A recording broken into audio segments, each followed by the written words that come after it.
X raise to 99 plus 1/x raise to 99 equal to 13.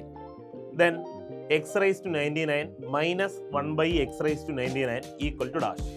എപ്പോഴും SSC പരീക്ഷകൾ കണ്ടുവരാറുള്ള ഇത്തരം ചോദ്യങ്ങൾ വേഗത്തിൽ ചെയ്യാൻ പറ്റുന്ന മാർഗം. മക്കളെ, ദാ ഇവിടെ 99 ആണ്, അതേപോലെ ഇവിടെയും 99 തന്നെ ആയിരിക്കണം, അല്ലെങ്കിൽ സെയിം നമ്പർ തന്നെ ആയിരിക്കണം രണ്ടിടത്തും. ഇവിടെ എത്രയാണോ അതേ നമ്പർ ആയിരിക്കണം ഇവിടെയും. ഇനി ദാ പ്ലസിന്റെ ഉത്തരമാണ് തന്നിരിക്കുന്ന 13 എങ്കിൽ മൈനസിന്റെ ഉത്തരമായിരിക്കണം നമ്മളോട് ചോദിക്കുന്നത്. ഓക്കെ, രണ്ടിടത്തും സെയിം നമ്പർ ആയിരിക്കണം.